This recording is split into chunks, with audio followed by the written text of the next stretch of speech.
Joining us today on Pirate Radio Live, Coach Mack McCarthy here for another chat, and we're getting ready for some playoff football. Excited about that, Coach Mack. How you doing, sir?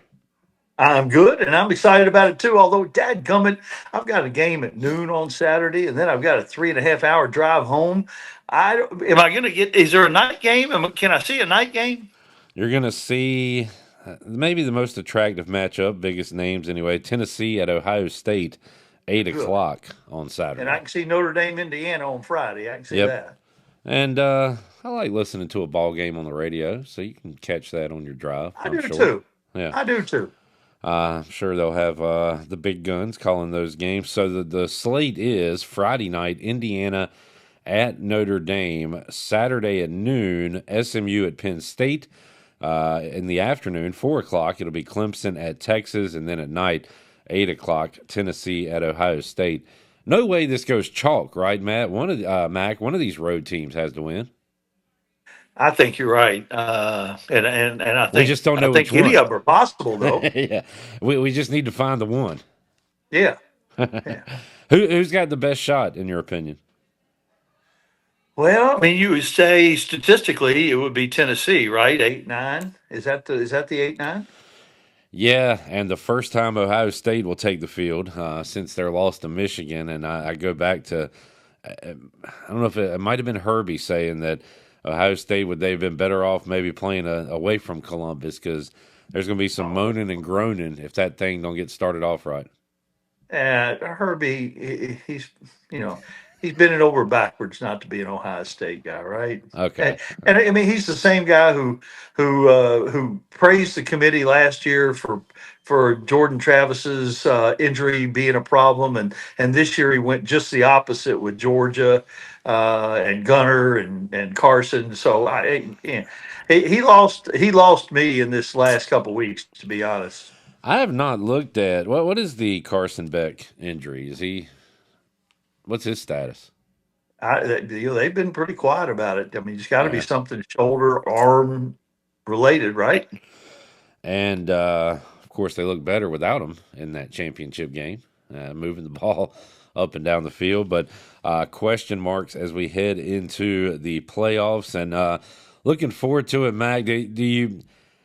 I hear a lot of, and we've talked about it on the show throughout the year. I feel like Boise State's damned if they do, damned if they don't. In this thing, if they lose, they're like, well, they didn't belong. If they win, folks could say, "Wait, we don't need these group of five teams beating our big boys." So, Yeah. do you think like anything that happens in this playoff will it determine what the future format looks like? Whether it be a group of five team, whether it be the number five maybe getting an easier path than the number one. What could happen in these playoffs that would maybe make them change a future format? I don't think it's what's going to happen. I think it's what's already happened. I, Yeah. I think it's the way the seating went. That's absolutely going to change. They're not going to let that happen again. I think they'll still find a way to let the group of five get somebody in. Um, But I think the big thing that's going to change is the seating, and that's because of what the committee did, not and because of the rules they were hindered by, if you will. Well, we're just two old guys talking about how things need to change. What needs to change with the portal window, Coach Mack? Because we're seeing, East Carolina's lost an impact D lineman, linebacker, and member of the secondary before they can take the field against NC State in the Military Bowl. You've seen, I guess, Penn State's backup is entering the portal. SMU starter is entering the portal, but you know what, guys? I'm going to play this little playoff thing first, and then I'll leave you. So just all kinds of craziness with this. How do we fix this problem?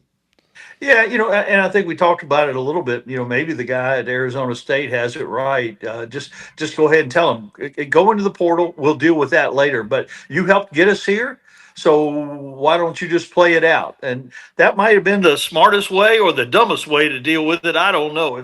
Being old school, I want to say anybody that doesn't want to be here shouldn't be Right. here. But I'm not sure that's practical anymore.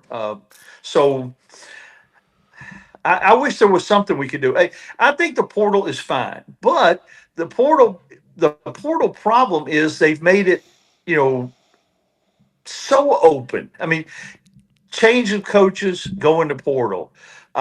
Stay 2 years at least, then go into portal. I think there could have been some guardrails, but they'll never put that that toothpaste back in the tube. Now it is what it is, and we're going to have to deal with it and all that goes along with it. And I don't think there's anybody in favor of it except the players who are trying to leave. And even they, I don't think they understand the ramifications because we hear about the success stories, but Right. but we don't hear about the hundreds and maybe thousands of failures of this system. Yeah, I know East Carolina's had. I think Hussein Howell, the running back, one of the examples of a guy who goes into the portal and never gets out of it. So like there have been some cases of Yeah. that in the past, especially the overwhelming numbers of guys who are entering the transfer portal these days. Mack McCarthy joining us. Pretty good game tonight, right? We got J Bone, Memphis, and West Virginia in a bowl game tonight. Have you watched? Did you watch anything on Saturday, Mac? I did not watch anything. I watched some of Army Navy. Yeah, And of course we had Navy. I had Navy's basketball team on Sunday. Had them practice, and they had to practice before and after the football game, obviously, so they could take part. And at least watching it. I guess they were the only midshipmen that didn't get to be at the game in person, so I felt bad for those guys. But they played a really good basketball game in Blacksburg on Saturday at noon. But yeah, I did get to watch some of that, and that was an amazing performance because I'd say about 99% of the people in the country thought that Army would win that game. no doubt. Great performance by the Middies in their win over their fierce rivals. Tonight, it's the Scooters Coffee Frisco Bowl, West Virginia, Memphis. Coming up Wednesday, you got a couple: Western Kentucky, James Madison in the Boca Raton Bowl, Cal and UNLV in the LA Bowl. I wanted to see, are there any? So I guess they give the playoff. So there's a game Friday, couple of games Friday leading up to the playoff game. Ohio Jacksonville State at noon in the Cure Bowl. Florida Tulane, pretty good game in the Gasparilla Bowl. Coach Mack has picked Florida in that game, and it looks like they are going to give the playoff games the bright lights and nothing else going up against them, which obviously makes sense. It's just weird that you get a full Saturday. Which you would normally see a whole slate of bowl games. Instead, we're going to get all playoff games. So I like the way that worked out.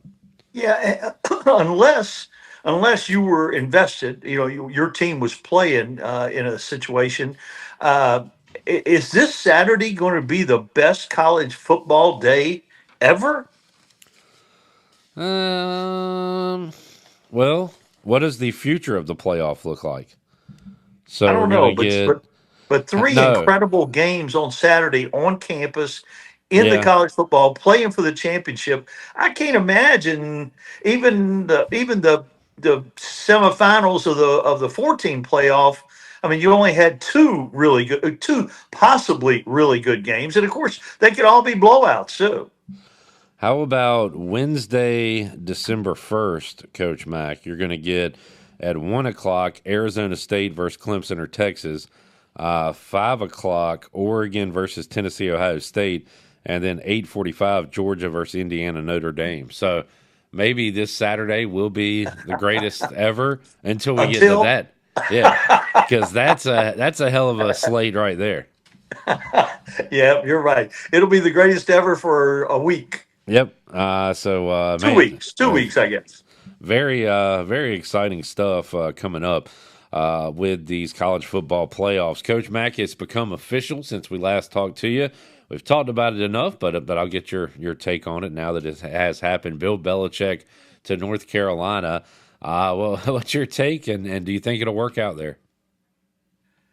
You throw enough money at a problem, you can probably fix the problem. I don't know if it was an act of genius or just a desperate you know Hail Mary. But if I'm a Carolina fan, I'm kind of excited about it.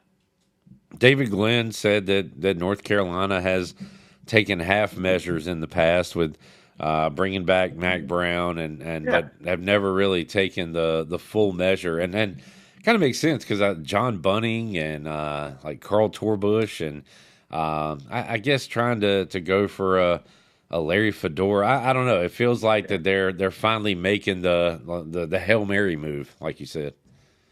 Yeah, and regardless of who the coach was, I think the bigger deal here, the bigger headline was Belichick, but the bigger move here in terms of success or failure is the fact that they've guaranteed to put the money into it. Yeah, and a lot of money at that. I already see Belichick getting some transfers, getting some commitments, and saw even Dabo dipped his toe into the portal today, Yeah, Coach Mack. yeah, good for him.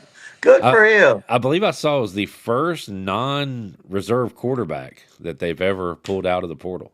So Who was it? That, by the way. it was a wide receiver. I don't have the Oh name, yeah, and yeah, yeah, yeah, it was a small school he's coming from. yeah. Yeah, I did see that somewhere out west, but yeah, I did see that, and they're involved in some others for sure.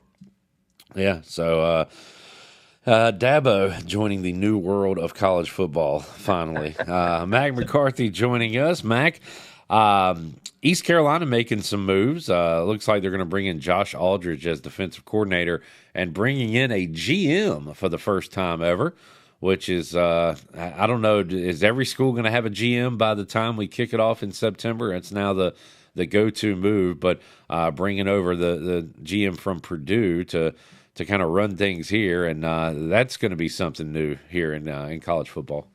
Yeah, and I think people have had GM type positions. They just didn't call them a GM, but they've had people doing these jobs before. But now they're making it official and putting more money into it and that kind of thing. But yeah, I think that's going to be just like offensive and defensive coordinator and position coaches. I think that's going to be the standard going forward.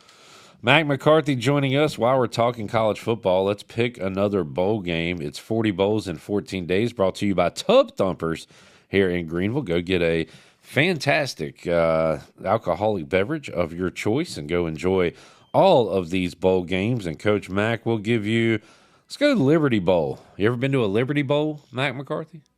No, but I've watched a bunch because not only has East Carolina been in them since I was in Greenville, and Virginia Tech was in them. Matter of fact, I think that was the first bowl Virginia Tech ever went to. I'm sure it's the first one they ever won, but yeah, I'm familiar with the Liberty Bowl. Been to the Liberty Bowl because that's where the arena used to be too, the Big South or whatever it was called.